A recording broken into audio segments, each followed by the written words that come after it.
প্রিয় বন্ধুরা, তোমাদের সকলকে স্বাগত জানাই অপূর্ব মানে হোম টিউটর ইউটিউব চ্যানেলে। আজ আমি তোমাদের সঙ্গে তোমাদের যে রায়মার্টিন প্রশ্নবিচিত্রা দশম শ্রেণী বা ক্লাস 10-এর ভলিউম 1, সেই ভলিউম 1-এর ক্লাস নিয়ে এলাম বাংলা বিষয়ের মডেল সেট নাম্বার 3। এর আগে আমরা ক্লাসগুলো করেছি 3টা ক্লাস পর্ষদ নমুনা প্রশ্নপত্র নিয়ে আর কি, 2টো মডেল সেট 1 আর 2 আর প্রশ্নপত্র। তো অবশ্যই দেখে নিও, প্লেলিস্টের মধ্যে পাবে। তোমরা যারা ফ্রিতে ক্লাস দেখতে চাইছো দেখে নাও। আর এভাবে আলোচনা করে দিচ্ছি। যারা যারা নোটস কিনে পড়াশোনা করছে তাদেরকে অনেক অনেক শুভেচ্ছা। তোমরাও চাইলে এই নোটসটা কিনে তোমরা পড়াশোনা করতে পারো। টোটাল তোমাদের যতগুলো মডেল সেট রয়েছে এই পিডিএফের মধ্যে পেয়ে যাবে। পিডিএফটার দামই খুবই কম, আমাদের অফার চলছে, আগে যা দাম ছিল তার থেকে কম দাম করা হয়েছে। নিতে চাইলে কম দামে অবশ্যই আমাদের সঙ্গে হোয়াটসঅ্যাপে যোগাযোগ করো। এই ভিডিওর ডেসক্রিপশানে হোয়াটসঅ্যাপ নাম্বার দেওয়া রয়েছে, আমরা হোয়াটসঅ্যাপের মাধ্যমে পিডিএফ প্রোভাইড করে থাকছি। আমাদের কাছ থেকে অনেকে নিচ্ছে। সমস্ত সাবজেক্ট পাবে, শুধু যে বাংলা তাই নয়, ক্লাস 10-এর সমস্ত সাবজেক্ট, অল সাবজেক্ট। এছাড়া 11-12-এ উঠলেও তোমরা এমনিভাবেই ক্লাস পাবে এবং পিডিএফ পাবে, আমাদের কাছ থেকে কিনতে পারবে কম দামে। তো দেখো, এখন আমরা মূল ক্লাসে আসছি। একের দাগে সঠিক উত্তরটি বেছে নিয়ে লেখো।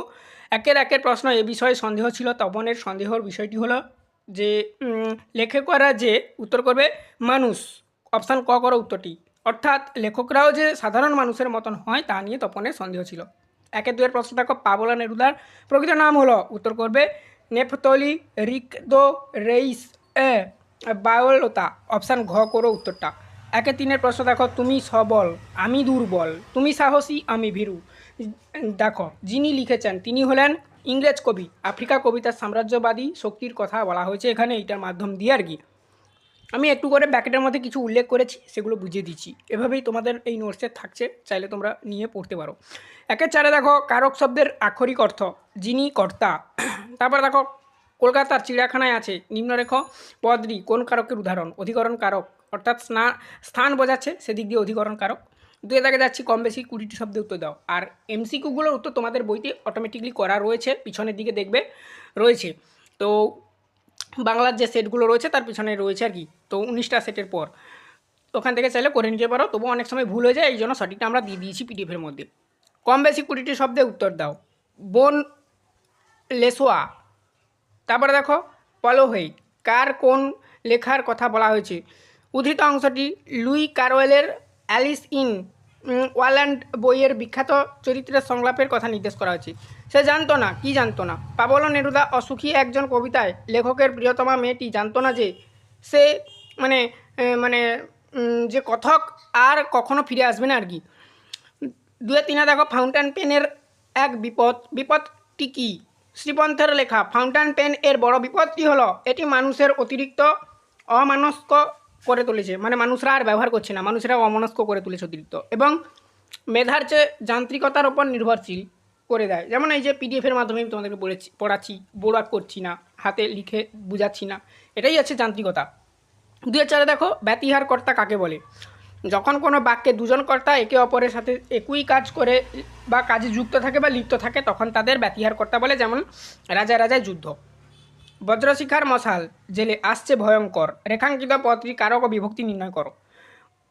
মানে এবারে দেখো, মশাল এটি হচ্ছে কারকের শূন্য বিভক্তি, কি জেলে আসছে না, উত্তর মশাল হবে, সেই দিক দিয়ে আর কি। এরকমভাবে লিখবে, তোমরা সাজাবে। তারপর দেখো, কম বেশি 60 শব্দ উত্তর দাও। 3-1 প্রশ্ন, মান 3, কিন্তু এটুকুই লিখতে হবে তোমাদেরকে। আর সবাই তপনের গল্প শুনে হাসে, কিন্তু মেসো বললেন। মেসো কী বলেছিলেন? কারা হেসেছিল? আশাপূর্ণা দেবী জ্ঞানচক্ষু গল্পে তপনের লেখা গল্প শুনে তার বাড়ির ছোটমাসি এবং অন্যরা কৌতুক করে হেসেছিল। তবে তপনের নতুন মেসোমশাই, যিনি গল্পটির একজন লেখক, গল্পটির প্রশংসা করেন। তিনি বললেন যে তপনের লেখা হাত আছে এবং সামান্য একটু কারেকশান করে দিলেই এটি ছাপতে দেওয়া যাবে বা যেতে পারে। 3-2 প্রশ্ন দেখো, আয় আরও বেঁধে বেঁধে থাকি, কবি কাদের ডাকলেন বা ডেকেছেন? বেঁধে বেঁধে থাকার প্রয়োজনীয়তা কোথায়? কবি শঙ্খ ঘোষ আয় আরও বেঁধে বেঁধে থাকি কবিতায় বর্তমান বিপন্ন সময়ে সাধারণ মানুষকে ঐক্যবদ্ধ হওয়ার আহ্বান জানিয়েছেন। প্রতিকূল পরিস্থিতিতে যখন চারিদিকে মৃত্যু আর ধ্বংসের ছায়া, তখন নিজের অস্তিত্ব টিকিয়ে রাখতে এবং শক্তির সংহতি ঘটাতে হাতে হাত রেখে ঐক্যবদ্ধভাবে থাকার অত্যন্ত জরুরি বোধ মনে করেন কবি। এখানে দেখো, এই যে প্রশ্ন দুটো দেখলে পরবর্তী সময়ে রিপিটেড প্রশ্ন হিসাবে রয়েছে, সেখানে আরও একটু আমি বড় করে বাড়িয়ে লিখিয়ে রেখেছি, পিডিএফ যারা কিনছে তারা তো অবশ্যই জানছে।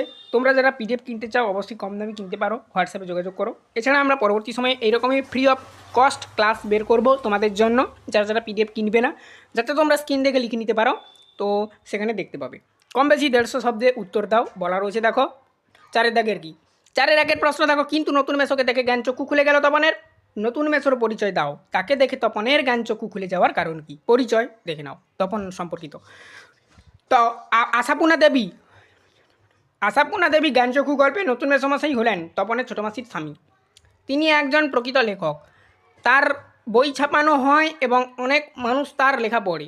জ্ঞানচক্ষু খোলার কারণ কি? তপনের ধারণা ছিল লেখকেরা বুঝি ধরাছোঁয়ার বাইরে কোনো অলৌকিক জীব, অর্থাৎ ভিন গ্রহের জীব আর কি। কিন্তু নতুন মেসোকে দেখে সে উপলব্ধি করে যে সে একজন লেখক, সাধারণ মানুষের মতোই দাড়ি কামায়, ঘুমায়, খবরের কাগজ পড়ে, খায় দায়, চায়ের টেবিলে তর্ক করে, ঠিক আছে, বিভিন্ন বিষয়ে। লেখকেরা যে কোনো ভিন গ্রহের জীব নন এবং রক্তমাংসের মানুষ, এই রূঢ় বাস্তব সত্যটি অনুধাবন করাকেই এখানে ভিন গ্রহের জ্ঞানচক্ষু মানে খোলা বলা হয়েছে। আচ্ছা, করাকেই এখানে মানে তপনের জ্ঞানচক্ষু খোলার কথা বলা হয়েছে বা তার সঙ্গে তুলনা করা হয়েছে। 4-2 দেখো। তারপর যুদ্ধ এলো। যুদ্ধকে কিসের সঙ্গে তুলনা করা হয়েছে? যুদ্ধে আসার ফলে কি হয়েছিল তুলনা দেখে নাও। পয়েন্ট করে আমি দিয়ে দিয়েছি সুন্দর করে। পাবলুদা অসুখী একজন কবিতায় যুদ্ধকে রক্তের এক আগ্নেয় পাহাড়ের সাথে তুলনা করা হয়েছে। ফলাফল, যুদ্ধ আসার ফলে শান্ত স্নিগ্ধ পরিবেশ ধ্বংস হয়ে যায়। দেবতারা মন্দির থেকে উল্টে পড়ে টুকরো হয়ে যান। কবির শৈশবের সেই মিষ্টি বাড়ি, বারান্দা, ঝুলন্ত বিছানা আর গোলাপ গাছ সব আগুনে পুড়ে ছারখার হয়ে যায়। শহরটি ধ্বংসস্তূপে পরিণত হয় এবং চারিদিকে শুধু মৃতদেহের স্তূপ দেখা যায় আর রক্তের কালো দাগ পড়ে থাকে। মানুষের মানে চিরচেনা সাজানো পৃথিবীটা যুদ্ধের বিভীষিকায় ছাই হয়ে যায়। এটাই লিখবে। 4-3 প্রশ্ন, এটা অথবার প্রশ্ন ছিল, যেটা আমি এটা 3 দাগ দিয়ে দিয়েছি, ঠিক আছে, কিছু মনে করবে না। আয় আরও বেঁধে বেঁধে থাকি কবিতার বিষয়বস্তু সংক্ষেপে লেখো। বিখ্যাত কবি শঙ্কর ঘোষ আয় আরও বেঁধে বেঁধে থাকি কবিতার একটি চরম অস্থির ও সংকটময় সময়ের দলিল। বর্তমান সমাজ ব্যবস্থায় সাধারণ মানুষের জীবন যখন বিপন্ন, তখন টিকে থাকা একমাত্র পথ হিসাবে কবি ঐক্য বা সংহতির কথা বলেছেন। আচ্ছা, চ্যানেলে কিন্তু নতুন থাকলে অবশ্যই সাবস্ক্রাইব করো, তাহলে যারা যারা নোটস কিনবে না তারা এরকমই ফ্রি অফ কস্ট ক্লাসগুলো পাবে আর কি। স্ক্রিন দেখে তোমরা লিখে নিতে পারবে আর বেল আইকন অপশানে সেভ রাখবে, যাতে ক্লাসের নোটিফিকেশানগুলো তোমাদের কাছে পৌঁছায়। বিপন্ন অস্তিত্ব, কবিতার শুরুতেই এই ভয়াবহ পরিস্থিতির চিত্র ফুটে ওঠে। আমাদের ডাইনি, ধস, বাঁয়ে খাদ এবং মাথার ওপর বোমারু বিমান, অর্থাৎ চারিদিকে মৃত্যুর হাতছানি। সাধারণ মানুষের পায়ের তলায় পথটুকু আজ বন্ধ, মানে মাটি নেই যাকে বলে, ঠিক আছে, পায়ের তলায় মাটি নেই আর কি সাধারণ মানুষের। আশ্রয়হীনতা, যুদ্ধের উন্মাদনা, শিশুদের মৃতদেহ ছিটিয়ে আছে, সাধারণ মানুষের ঘরবাড়ি ধ্বংস হয়ে গেছে, এমনকি তাদের নিজস্ব ইতিহাসও বিকৃত হয়ে আছে। শোষক শ্রেণীর দাপটে সাধারণ মানুষ আজ ঘরছাড়া ও পরিচয়হীন। ঐক্যের আহ্বান, কবিরা লক্ষ্য করেছেন যে প্রতিকূল সময়ে পৃথিবীর অস্তিত্ব হয়তো টিকে আছে, কিন্তু সাধারণ মানুষের ব্যক্তিগত কোনো পরিচয় বা ইতিহাস অবশিষ্ট নেই। এই চরম একাকিত্ব এবং অসহায়তার মুহূর্তে বেঁচে থাকার একমাত্র পথ হলো একে অপরের হাত শক্ত করে ধরা। সবশেষে উপসংহার দেবে। প্রত্যেকটা লেখার শেষে তোমরা উপসংহার অবশ্যই অ্যাড করবে। কবি বিশ্বাস করতেন আমরা করেন বা করতেন যে বলেন কেন, আমরা সংখ্যায় অল্প হতে পারি এবং আমাদের কোনো গৌরবজ্জ্বল ইতিহাস না থাকতে পারে, কিন্তু যদি আমরা বেঁধে বেঁধে থাকি, অর্থাৎ একসঙ্গে জোট বেঁধে থাকি ঐক্যবদ্ধভাবে, তবেই এই ধ্বংসের হাত থেকে সাধারণ মানুষের অস্তিত্ব রক্ষা করা সম্ভব। 5 দাগে দেখো। কম বেশি 150 শব্দে একটি প্রশ্নের উত্তর দাও। 5 প্রশ্ন, আমরা কালিও তৈরি করতাম নিজেরাই, ঠিক আছে। কারা কালি তৈরি করতেন, তারা কিভাবে কালি তৈরি করতেন, এখানে এই প্রশ্নটা ভেরি ভেরি ইম্পর্টেন্ট, দেখে রাখো। কারা কালি তৈরি করতেন? শ্রীপন্থের হারিয়ে যাওয়া কালি কলম প্রবন্ধের লেখক এবং তার সমবয়সী যে সাথীরা ছিল, শৈশবে নিজেরাই তারা কালি তৈরি করতেন। কালি তৈরি করার পদ্ধতিটা কেমন ছিল দেখে নাও। লেখক জানিয়েছেন যে তাদের কালি তৈরির পদ্ধতিটা ছিল বেশ ঘরোয়া। বাড়িতে কাঠের উনুন রান্না হতো, সেই ছাইয়ের তলায় যে কালি জমা হতো, কালো ঝুল যেটাকে বলা হয়, তা তারা ঘষে তুলে নিত এবং সেই ঝুল লাউ পাতায় রেখে জল দিয়ে গুলে নিত। অনেকে অনেকে আবার তিল পিষে অর্থাৎ বেটে লোহার পাত্রে ভিজিয়ে রেখে বা হরিতকি ঘষে কালি বানাতেন। সবচেয়ে ভালো কালির জন্য তিল, ত্রিফলা, লোহা ও কাঞ্চন পাতার মিশ্রণ ব্যবহার করা হতো। শেষে একটা লোহার কাঠি লাল করে পুড়িয়ে সেই মিশ্রণে ডোবানো হতো, যাকে বলা হতো ছেঁকা দেওয়া। এতে কালির জল ঘন ও টেকসই হতো, অর্থাৎ ছড়িয়ে ছিটিয়ে পড়তো না কালির জলটা, পাতলা হতো না কালিটা আর কি।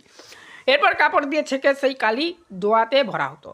5-2 প্রশ্ন, মুঘল দরবারে একদিন তাদের কত না খাতির, হ্যাঁ, কত না সম্মান। তাদের বলতে কাদের কথা বলা হয়েছে? তাদের খাতির ও সম্মানের পরিচয় দাও। পরিচয়: শ্রীপন্থের হারিয়ে যাওয়া কালি কলম প্রবন্ধে তাদের বলতে এখানে যে মানে লিপিকুশলী বা ক্যালিওগ্রাফিস্টদের কথা বলা হয়েছে।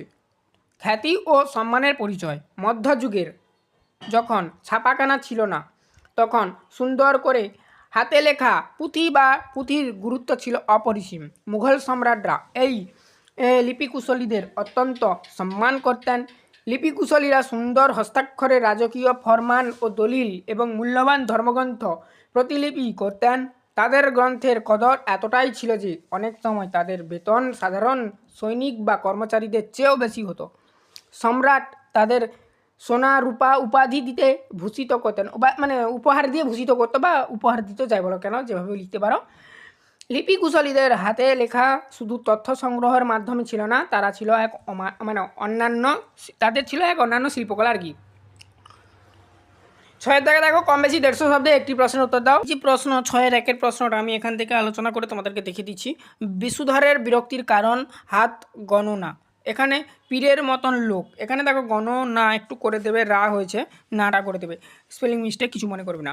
বিশুধরের পরিচয় দাও, হ্যাঁ, অন্য লোকটির চেহারা বর্ণনা দাও।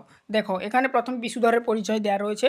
বিশুধর বা বিষ্ণুধর হলেন কোন উপন্যাসের একটি পরিচিত চরিত্র। কোনো কোনো বইতে বিশুধর রয়েছে, তার জন্য এখানে আমি এই ভাষাটা ব্যবহার করেছি।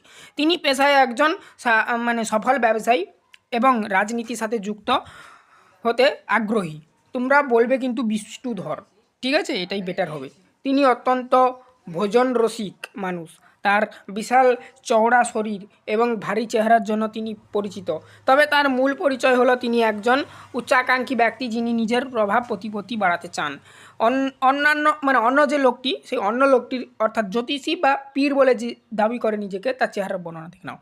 বিষ্ণুধর বা বিশুধর তার যার ওপর বিরক্ত হতেন, সেই লোকটি ছিল একজন ভণ্ড জ্যোতিষী বা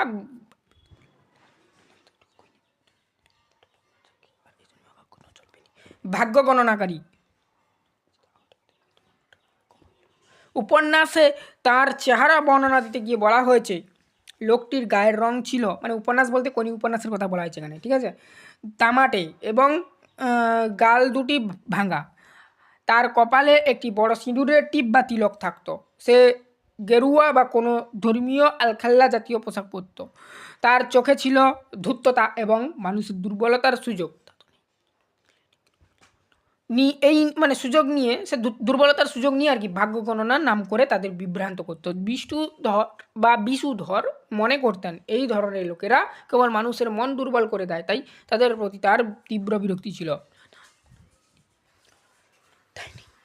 6-2 দেখো, 4 বছরের মধ্যেই যজ্ঞাগ্নি জানা মেলে দিয়েছে।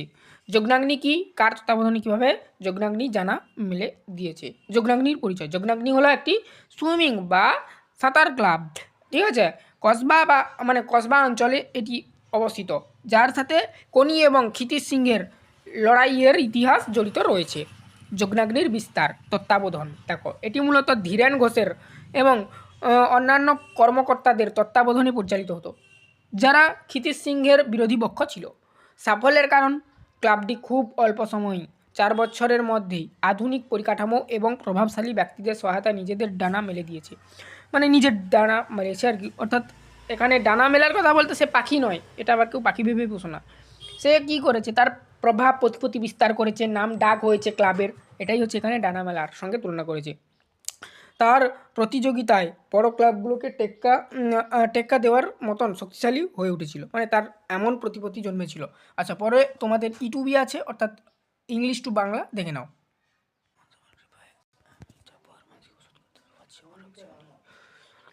তো দেখো এখানে মূল ইংরেজির অংশটা দেখে নাও, তোমাদের বইতে দেওয়া রয়েছে home is the first school where the child learn his first lesson, he says hers and being to learn at home. It is a home that built his character.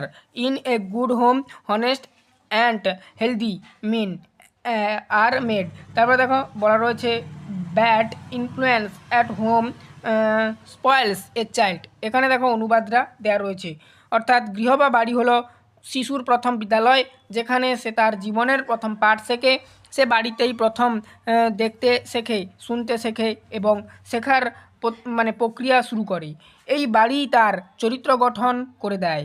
এটি আদর্শ এবং সুন্দর একটি আদর্শ ও সুন্দর পরিবেশে সৎ এবং গৃহস্থ মানুষ তৈরি হয়। পক্ষান্তরে বাড়ির খারাপ প্রভাব এবং পরিবেশ একটি শিশুকে বিপদগামী বা নষ্ট করে দিতে পারে। এটাই এর বাংলা তর্জমা আর কি।